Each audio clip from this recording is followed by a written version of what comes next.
So మీరు ఇట్లా కానీ దుష్ప్రచారం చేసి ప్రాజెక్టులు అడ్డుపడితే నేను వదిలిపెట్టినాను.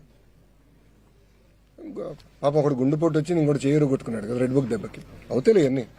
నెక్స్ట్ మేమే గెలవబోతున్నాం అని చెప్పి పెట్టుబడిదారుని కన్ఫ్యూజ్ చేయడానికి వాళ్ళ ప్రయత్నం, మేమే గెలవబోతున్నాం అని చెప్తున్నారు. లేదా ఓటర్లను కన్ఫ్యూజ్ చేయడానికి వాళ్ళు కన్ఫ్యూజ్ అయ్యారు. వాళ్ళకి ఇంకా రియాలిటీకి దూరంగా ఉన్నారు. అరే సొంత కార్యకర్తలనే కలవాడండి, వాళ్ళు నాకు లెక్చర్లు బిక్తెట్లారు. వాళ్ళ సొంత కార్యకర్తలు కలిసడానికి టైం లేదండి. అధికారంలో ఉన్నప్పుడు టైం ఉండదు, ప్రతిపక్షంలో ఉన్నప్పుడు ఆయన బిజీ. ఆయన ఎప్పుడు ఆయన సొంత కార్యకర్తలను కలవాడు సార్. ఆయన సొంత నియోజకవర్గం వెళ్తేనే సరే కలవాడు ఆయన. ఇంకా ఆయన మాట్లాడడానికి ఏముంది? ఎక్కడ చేశాడండి? ఎన్నిసార్లు చేశాడండి? మళ్ళా అది మొదలు పెట్టారని మీరు ఎట్లా అట్లా ఇస్తారు బ్లాంకెట్ స్టేట్మెంట్? ఎన్ని రోజులు చేశాడు?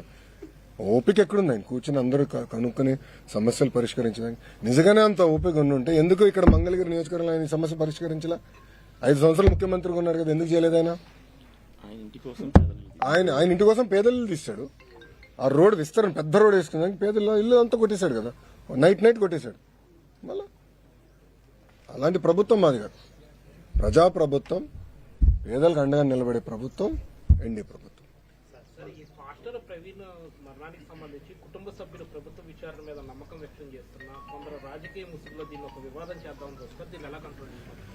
నేను గతంలో కూడా చెప్పాను, మాతో ధీటుగా పోటీ పడలేక కుల మత ప్రాంత విభేదాలు రెచ్చగొట్టి రాజకీయ లబ్ధి పొందాలనేది వైకాపా లక్ష్యం. దాంట్లో మీకు ఎలాంటి సందేహం అవసరం లేదు. ఫస్ట్ ప్రవీణ్దే కాదు, ముందు కూడా ఇలాంటి అనేక డ్రామాలు వాళ్ళు చేస్తారు. ప్రజలందరూ అప్రమత్తంగా ఉండాలి. అనేక డ్రామాలు చేస్తారు. ఇప్పుడు ప్రభుత్వం ప్రతి ఇష్యూని సీరియస్ గా తీసుకుంటుంది, దర్యాప్తు చేస్తుంది. ఒకవేళ ఎవరైనా తప్పు చేస్తే వాళ్ళు వదిలిపెట్టే ప్రసక్తి ఉండదు ఈ ప్రభుత్వంలో. ఎవరైనా ఉన్నాయి, టీడీపీ వాళ్ళు అవ్వచ్చు, వైకాపా వాళ్ళు అవ్వచ్చు, జనసేన వాళ్ళు అవ్వచ్చు, బీజేపీ వాళ్ళు అవ్వచ్చు, ఎవరిని అవ్వచ్చు. ఎవరిని వదిలిపెట్టదు. తప్పు చేస్తున్న మటుకు ఎవరిని వదిలిపెట్టదు ఈ ప్రభుత్వం. అది చాలా క్లారిటీగా లా అండ్ ఆర్డర్ విషయంలో గౌరవ ముఖ్యమంత్రి గారు చాలా క్లియర్ గా ఉంది.